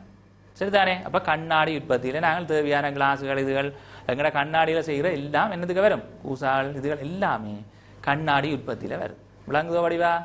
மணல் மண்ணின் பயன்பாடு. அடுத்தது இதுல பாருங்க, மணல் மண்ணில கொங்கிரீட்ல என்னது இப்ப படிச்ச நாங்கள் என்ன கொங்கிரீட்டா? சாந்தும் அதாவது சீமேந்தும் மணலும் கலந்து சில சிறு துணிக்கைகள் கற்களையும் கலந்து நாங்கள் தயாரிச்சா கொங்கிரீட்னு சொல்லுவோம். அப்போ அந்த கலவை என்னத்துக்கு உதவுது? எங்கட சாடிகள் தயாரிக்கலாம், பூச்சாடிகள், இருக்கைகள் தயாரிக்கலாம். இப்படி பல பொருட்களை நாங்கள் தயாரிக்கிறதுக்கும் பயன்படுது மணல். விளங்குதோ? இதுகள் எல்லாத்தையும் கொஞ்சம் யோசிச்சு பாருங்க நீங்களும். எங்களை விட உங்களுக்கு நல்லா விளங்கும், கணக்க விஷயம் இருக்கு. ரைட். அடுத்தது நாங்கள் இப்ப பார்க்க போறோம் மூன்றாவது வகையான மண். என்னது? இருவாட்டி மண். இந்த இருவாட்டி மண்ணில் என்னென்ன இருக்கு? பயிற்சிகையில பயன்படுது. முக்கியமா பாருங்க பாப்போம். அதுல என்ன? பயிற்சிகையில அந்த நீர் ஊற்றி வளர்த்து பயன்படுத்தி கொண்டிருக்கிறாங்க. ரெண்டாவது பாருங்க, என்னது? வயல்ல நாங்கள் வயல்ல நெல் விதைச்சிருக்கிறோம், அதுல பயிர்கள் நட்டிருக்கிறோம். அப்ப இது தோட்டங்கள், பயிர்கள் செய்கையில பயன்படுது. அடுத்தது பூச்செடிகள் வளர்ப்பு. சரிதானே? பூச்செடி வளர்ப்புனா என்ன தெரியுதானே? பூக்கண்டுகள் வளர்த்து நாங்கள் என்ன செய்யறோம்? பூக்களை அறுவடை செய்து எங்களை விற்பனைக்காக கொண்டு போறது எல்லாத்துக்கும் இது பயன்படும். அடுத்தது இப்ப நாங்கள் அடுத்தது இந்த மண்புழு. என்ன மண்புழு? மண்புழு தான் எங்கட விவசாயின்ற தோழன் என்று சொல்றது, கூட்டாளி. ஏன் தோழன் என்று சொல்றோம்டா, இவர் என்ன செய்வார் என்றால் இந்த மண்ணை என்ன செய்யும்? மண்ணில் இருக்கிற அந்த அடிகளையும் சேர்த்து மண்ணையும் சேர்த்து விழுங்கி விழுங்கி உள்ளுக்கு எடுத்து அப்படியே உடல்களால் போய் வெளியில என்ன செய்வார்? அந்த அந்த சேதன பதார்த்தங்கள்லேருந்து தனக்கு தேவையானதை பெரிய அடைய செய்து எடுத்துக்கொள்ளும், பிரித்து அதில் சமபாடையை செய்து சில பகுதிகளை பெற்றுக்கொள்றோட மிச்சத்தை வெளியேற்றுவார். இப்படி போயக்குள்ள அவர் அப்படியே சாப்பிட்டு போவோம். அந்த பாதை துவாரமாகி மண்ணுக்குள்ள என்ன செய்யும்? வழியின்றி அளவு, மண் வழியின்றி அளவை பேன்றதுல முக்கியமான பங்காற்றார். அதோட சேதன பதார்த்தங்களை என்ன செய்யறார்? எளிய பதார்த்தமாக மாற்றுறதுக்கு உதவுறார். ரெண்டு வேலையே செய்கிறார். அவர் போன பாதையில இருக்கிற வந்த மண்ணுக்குள்ள பார்த்தீங்கன்னா அதன் தன்மை என்ன? மண் வழி கூடினதாகும், சொஃப்டாகவும் இருக்கும், அதில் இடவழிகள் எல்லாம் இருக்கும். அப்போ நீரும் மண் வழியும் அதில் கூடுறதுக்கு யார் உதவுது? இந்த மண்புழு. அதனால அவரை என்னென்னு சொல்றோம்? விவசாயின்ற தோழனே. விவசாயின்ற நோக்கம் என்ன? பயிர் செய்து நல்ல விளைச்சலை பெறுறது. அப்போ அதுக்கு இவர் என்ன செய்யறார்? உதவி செய்கிறபடியாத்தான் அவரை நாங்கள் என்ன செய்யறோம்? விவசாயின்ற தோழன் என்று சொல்றோம். மண்புழு ஞாபகம் வச்சு கொள்ளுங்க. மண்புழு வளர்த்து நாங்கள் என்ன செய்யறோம்? பயிர் செய்கிறார்களுக்கு விநியோகிக்கிறது. அவை அதை தங்கட மண்ணுகளில் கூடின அளவுக்கு கொண்ட விடும்போது அவற்றிலே இருந்து அவை என்ன செய்யும்? இவ்வாறு மண் வழி நீர் அளவின் அளவை கூட்டுறதுக்கு உதவும். சரியா? அடுத்த பெருசோன மண் மாதிரி ஒன்று செய்ய போறோம். அதுக்கு தான் நான் பெருசா செய்ய இல்லை, சின்னனா செய்து வச்சிருக்கிறோம். என்னென்னா இதுக்கு பதிலாக உங்களோட வீட்டில் நீங்கள் இப்போ செய்யக்கூடிய எளிய போத்தில் ஒன்றை வச்சு செய்கிறதுக்கு பார்க்குறோம். மண்ணின் கூறுகளை எப்படி நாங்கள் இனங்காண்றது முக்கியமான விஷயம். கவனமாக கவனிச்சு கொள்ளுங்க. ரைட். இந்த கூறுகளை வேறாக்குறதுல எப்படி செய்யலாம்? சரிதானே? கூறுகளை வேறாக்குறதுல எப்படி செய்யலாம்னு பார்த்துக்கொள்ளுங்க. பாருங்க, இப்போ நான் இதில் காட்டுறேன். என்ன இருக்கு? இதில் ஒரு மாதிரி ஒன்று இருக்கு. சரியா? இந்த மாதிரியை பாருங்க. இதில் என்னண்டா, இந்த மண் மாதிரியில் மேலே இருக்கிறது என்னது? தொங்கிக் கொண்டிருக்கிறது உக்கல் என்று சொல்லுவோம் அந்த பகுதி. இதில் பார்த்தீங்கன்னா உங்களுக்கு தெரியும், மேலே இருக்கிறது நீருடன் காணப்படுற பொலித்தீன் இதில் இருக்கு. நான் போத்தில் காட்டியிருக்கிறேன். அடுத்தது பாருங்க, தாவர விலங்குன்ற உக்கின பகுதிகள் கருப்பு புள்ளி புள்ளியா சின்ன கிடக்கு. சரிதானே? இதில் பாருங்க கிடக்கு. சரியா? அப்போ இதுகள் எல்லாம் என்னது? அந்த தாவர விலங்கு உக்கல் பகுதிகள். அடுத்தது இதுக்குள்ள மிதந்து கொண்டு இருக்கிறாரல்லோ, இதுக்குள்ள மிதந்து கொண்டு தெளிவா தெரியுதா? மிதந்து கொண்டு இருக்கிற ஆளுக்கு பேர் என்ன? களித்துணிக்கைகள். சரிதானே? தொங்கல் நிலையில இருக்கணும் களி துணிக்கைகள். அடுத்ததை பாருங்க, கீழே இதுல அடைஞ்சிருக்கிற மேலாலே அடைஞ்சிருக்கிறாள். என்னது? மேலாலே அடைஞ்சிருக்கிறாள். என்னது? களி துணிக்கைகள். இந்த பாருங்க, இதுல மேலாலே அடைஞ்சிருக்கு. இதை சொல்லுவோம் என்னண்டு? களி துணிக்கைகள். அதுல போட்டிருக்கு. சரிதானே? இந்த களி துணிக்கைகள்ன்றது மேலே வருது. தொங்கிக் கொண்டிருக்கிற தொங்கல் நிலையில இருக்கிற களி துணிக்கைகள் இருக்கு. மேலே இருக்கிறது என்னது? என்ன? அடியல். அதாவது உக்கல் என்று சொல்லுவோம். என்ன? கருப்பு கருப்பா அந்த தாவர விலங்குகள்ன்ற பகுதி. சரியா? அப்ப இதுல தொங்கிக் கொண்டிருக்கிற தொங்கல் நிலையில களி துணிக்கைகள். அடுத்தது பார்த்துனாங்க என்னது? களி துணிக்கைகள். நாங்கள் படித்தோமே களி துணிக்கைகள். அந்த களி துணிக்கைகள் இதுல பாருங்க மேலே கிடக்கு. சரிதானே? அடுத்த படையில பாத்தீங்கன்னா கொஞ்சம் அடியல் இருக்கு. அடியல் என்ற பகுதி. அடுத்தது இங்கால மண் வருது. இப்ப இதுல சிறுமணல் பெருமணல் என்று சின்ன என்ன வரும்? கற்கள் என்று வருது. இது ஒரு வகையான சாம்பிள். சரிதானே? தெளிவா விளங்கிட்டுதோ? அப்ப பார்த்துட்டீங்கானே அதிண்ட அமைப்பில் இது ஒரு வகையான மண். இருவாட்டி மண்ணை எடுத்த போது இப்படி வந்திருக்கு. மணல் மண் எடுக்க இதுண்ட களி துணிக்க அளவு குறைவேண்டபடியா நிறத்தை பாருங்கோ. அப்ப தெளிவாக பாருங்கள். இந்த மாதிரியை நாங்கள் இப்பொழுது இதிலே வேறாக்கல் கூறுகளை பார்த்திருக்கிறோம். இது பெறப்பட்டது தோட்ட மண்ணை அடிப்படையாக கொண்டது. இப்பொழுது நான் இதிலே மணல் மண் அடிப்படையான ஒரு மண் மாதிரி வேறாக்களை காட்டியிருக்கின்றேன். இதிலே நிறத்தை பாருங்கள். இந்த மண் மாதிரியினுடைய நிறத்தில் களி துணிக்கைகளுடைய அளவு உயர்வாக இருப்பதால் கடுமையான நிறமாக காணப்படுகிறது. இது மணல் துணிக்கைகள் கூடின பங்கு இருக்கின்றது, களி துணிக்கைகள் குறைவாக இருக்கிறது. இது மணல் மாதிரி. எனவே இது இந்த நிறத்தை பாருங்க என்ன மாதிரி இருக்கு. இந்த நிறத்தை விட மிக குறைந்த அளவில் களி தொங்கல்கள் காணப்படுவதால் நிறம் குறைந்ததாக காணப்படுகிறது. இப்போ விளங்கு தெளிவா? அடுத்தது பார்த்தீங்கன்னா களித்துகள் படிச்சிருக்கிற அளவும் குறைவு. அதை விட கீழே இருக்கிற சிறு மணல்கள் குறைவு. மற்ற பெரிய மணல்கள் மண் தான் என்ன செய்யுது? மணல் மண் அதிக அளவில் காணப்படுது. கல்லுகளும் அதிக அளவில் சிறு கற்களும் காணப்படுகிறது. எனவே இந்த ஒப்பிட்டு நாங்கள் தெளிவாக அவதானித்து விட்டோம். இது தோட்ட மண், இது மணல் மண். எனவே நாங்கள் அடுத்த விடயத்துக்கு வரலாம். இப்பொழுது நாங்கள் பார்ப்போம் அடுத்த விடயத்திலே. இதிலே அவதானத்திலே என்ன பகுதிகள் என்னென்ன இருக்குது? வேறாக்கப்பட்ட கூறுகள் என்று சிறுகற்கள், பெருமணல், அடியல், களி, தொங்கல், உக்கல் ஆகிய படைகளை கொண்டிருக்கின்றதை தெளிவாக பார்த்திருக்கிறோம். எனவே நாங்கள் இந்த பரிசோதனையிலிருந்து அவதானத்தில இருந்து முடிவுக்கு வர வேண்டிய நேரம். முடிவை கவனித்துக் கொள்ளுங்கள். என்ன மாதிரி முடிவு எழுதலாம்? நீங்கள் நோட் பண்ணிக்கொள்ளலாம். முடிவுகளையும் எழுதி கொள்ளணுமா? என்னென்றால் மண் பல்வேறு வகையான கூறுகளாலான ஒரு கலவை. கலவைண்டா தெரிந்தானே? சீனியையும் போட்டு தைலையும் போட்டு எல்லாத்தையும் நீரையும் விட்டு கலக்கி சுடுதண்ணியையும் விட்டு கலக்கி எடுத்தா ஒரு கலவை தேநீர். அதே மாதிரி வலியுறு கலவை பல வாயுக்களை கொண்டு. அதே மாதிரி இதுக்கு இருக்கிற கூறுகள் இருக்கிறதால கலவை என்று சொல்றோம். அடுத்ததை பாருங்க மண் வகை. மண் வகையை பாருங்க. கலவைகள கூறுகள சதவீதம் என்ன செய்யும்? வேறுபடும். இதை சொல்லுவோம் என்னென்று மண்ணின் வகைகள் என்ன செய்யுது? ஒவ்வொரு இடத்துக்குள்ள எடுத்ததுக்கு ஏற்ப அதில் இருக்கிற கூறுகள அளவும் எப்படி இருக்கும்? வேறுபடும் விகிதத்தில் காணப்படும். சரிதானே? தெளிவாக விளங்கிட்டுதோ? ரைட். அடுத்த விஷயத்துக்கு போனோம்டா கூறுகளை பாருங்க. முதலாவது திண்ம கூறுகளா பிரிப்போம். அது என்ன செய்யுது? கனிப்பொருள் கூறுகள். ரெண்டாவது பார்த்துனாங்க சேதன கூறுகள். ரெண்டு படிச்சினாங்கள் தானே? ஒன்று கனிப்பொருள் கூறுகள், ரெண்டாவது மண் சேதன கூறுகள். அடுத்ததை பார்த்துக்கொள்ளுங்க. இதுல மண் வழி. அடுத்ததை பாருங்க நீர். அடுத்தது நுண்ணங்கி. அதாவது நுண்ணங்கிகளும் இருக்கும், மண்ணில பெரிய அங்கிகளும் இருக்கும். சனிய நுண்ணங்கி மட்டும் இருக்குன்னு யோசிக்கிறீர்கள். அடுத்தது இதுல காணப்படுற கனிப்பொருள் கூறுகள்ல நாங்கள் முக்கியமா படிச்சினாங்க என்னென்ன? 3 வகையான கனிப்பொருள் கூறு. ஒன்று களி, அடையல், மணல் மண் என்ற 3 வகையான கனிப்பொருள் கூறுகள் படிச்சினாங்க. சரியா? அப்ப அவற்றின் தொழிற்பாடு பாருங்க. தொழிற்பாட்டை என்ன தொழிற்பாடு? தேவையான கனிப்புகளை வழங்கல், மண்ணீரையும் கனிப்புகளையும் என்ன செய்யறது? தேக்கி வைத்தல். இது ரெண்டும் தான் ஆற்ற கூறு கனிப்பொருள் தொழில்கள். அடுத்தது கனிப்பொருள் எப்படி கிடைக்குது பாருங்க. இதுல என்ன மாதிரி கனிப்பொருள் கூறுகள் மண் துணிக்கையில இருந்து தாவர வேர் மயிருக்கு போகுதுன்றதை இந்த படத்துல காட்டியிருக்கிறோம். பாக்குறீங்களா? மண் துணிக்கையில இருந்து இந்த அயன்கள் நிலையில இருக்கிற இவை கடத்தப்பட்டு வேரினுடைய அந்த வேர் மயிர்களுக்குள்ளால உள்ளுக்கு போறதை காட்டியிருக்கு. தெளிவா விளங்குதோ? அதுக்கு நீர் ஊடகமாக பயன்படும். இப்ப நீர் கட்டாயம் தேவை. சரிதானே? இதுல இருக்கிற ஒரு சின்ன இதை பெருப்பிச்சு காட்டியிருக்கு. அது சின்ன அந்த தாவரம் முடிச்சு அதுலேருந்து எடுத்து அதை இன்னும் பெருப்பிச்சு பார்க்கல எங்களுக்கு என்ன தெரியுது? தெளிவாக தெரியுது மண் கனிப்பொருள் எப்படி போகுது. அடுத்தது மண் சேதன பொருள். இதை பாருங்க. என்ன மண் சேதன பொருள்னா எழுதி கொள்ளுங்க. என்னது? மண்ணில் அடங்கியுள்ள உக்கல் அடைந்த அழுகல் அடைந்த விலங்கு பாகங்களும் தாவர பாகங்களும் மண் சேதன பொருட்கள் என்று சொல்லப்படும். என்னது? மண் சேதன பொருட்கள். என்னென்ன? விலங்கு தாவர பகுதிகள். எப்படியானது? உக்கல் அடைந்தது பிரியாக்கம் அடைந்து கொண்டு போறது. விலங்குதோ வடிவா? அது என்னன்னு சொல்லுவோம்? மண் சேதன பொருட்கள். அடுத்தது பார்த்தீங்கன்னா இந்த தொழில் தாவர வளர்ச்சிக்கு தேவையான போஷண கூறுகளை கொடுத்தல். 2வது வளி உள்ளடக்கத்தை அதிகரித்தல். 2 விஷயம். அடுத்தது பார்த்தீங்கன்னா 3வது மண் நீரின் தேக்கத்தை அதிகரிக்கும், கோடை காலத்தில் வெடிக்காமல் தடுக்கும். இது வளம் போனா நாங்கள் அடுத்த ஒரு சின்ன விஷயம் சரிதானே, ஒரு சின்ன விஷயம் இப்போ பார்க்க போகிறோம். இதில் நான் என்ன செய்கிறேன்டா, மண்ணுக்குள்ள வழி இருக்கா இல்லையா எப்படி கண்டுபிடிக்கிறது.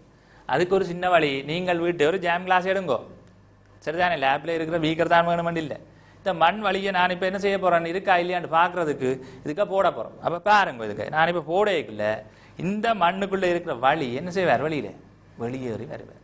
அதை நாங்கள் அவதானிக்கலாம். நீங்களும் வீட்டை ஜாம் கிளாஸ் எடுங்கோ, அதுக்குள்ளே நீர் எடுங்கோ, தெளிவாக பார்த்துக்கொண்டு மண் கட்டி இருக்குதானே, மண் கட்டியான மண்ணை போட்டிங்கண்டா கொஞ்ச நேரத்தில் அதுலேருந்து குமிழ்கள் வாரதை அவதானிக்கலாம். நான் இப்போ போட போகிறேன், ரெடியாக இருங்கோ, பாருங்கோ, வடிவா கிட்டவா.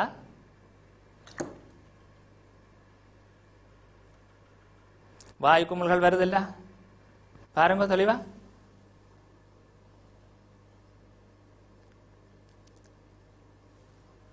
சின்ன சின்ன குமிழ்களாக வருது.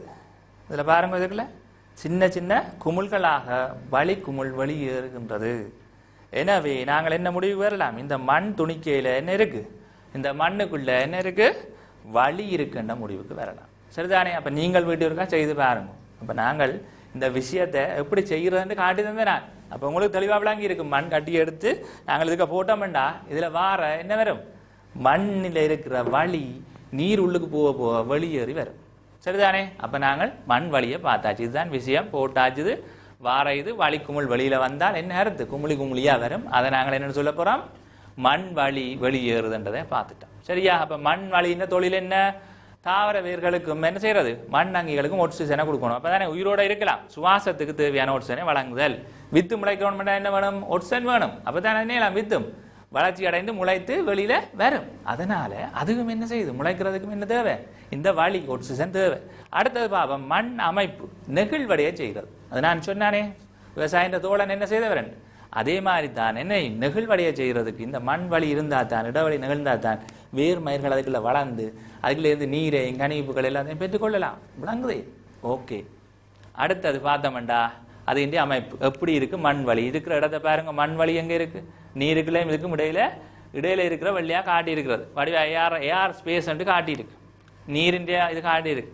வேறு மயிர் காட்டப்பட்டிருக்கு. மண்ணினுடைய கூறுகள் கனிப்பொருள் கூறுகள் காட்டப்பட்டிருக்கு. தெளிவாக விளங்குதோ, இது சும்மா உங்களுக்கு விளங்குறதுக்கா, ரைட். அடுத்தது பார்ப்போம் மண் வழி எப்படி இருக்குது என்றதை இன்னொரு வடிவத்தில் காட்டியிருக்கிறோம். ஏஆருடைய அளவு நீளத்தில் காட்டி இருக்கிறது நீர், வெள்ளையில் காட்டி இருக்கிறது மண் வழி. அப்போ இதில் பாருங்க மண் வழி இதில் குறைவாக இருக்கு.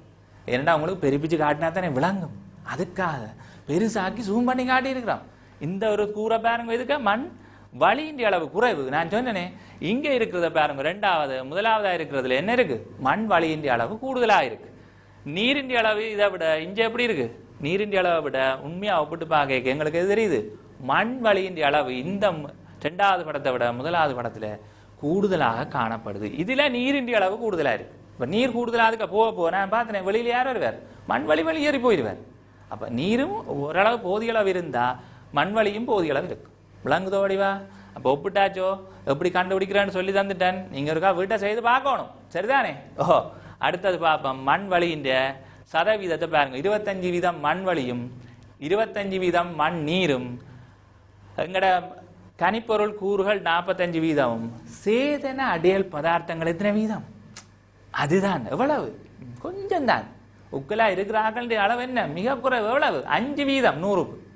மண்ணில் வழி காணப்படுற அளவு, நீர் காணப்படுகின்ற அளவு, மண் கனிப்பொருள் கூறுகள், சேதன பதார்த்தத்தினுடைய அளவுகளை இப்பொழுது நாங்கள் வரைவிலே பார்த்திருக்கிறோம், வட்ட வரைவிலே. தொடர்ந்து இந்த விடயத்திலே கற்றுக்கொண்ட அனைத்தும் மண்ணினுடைய கூறுகள் என்னென்ன கூறுகள், அதில் இருக்கிற அளவு என்ன, அதனுடைய பயன்பாடுகள் என்ன, மண்ணின் வகைகள் என்ன, அவற்றினுடைய பயன்பாடுகள் என்ன, முக்கியத்துவம் என்பதை நீங்கள் நன்றாக விளங்கியிருப்பீர்கள் என நான் நம்புகின்றேன். உங்களிடமிருந்து விடைபெறுகின்ற நேரம் வந்துவிட்டது. நாங்கள் இப்பொழுது இந்த காணொளியை இத்துடன் நிறைவு செய்து விடைபெறுகின்றோம். நன்றி, வணக்கம்.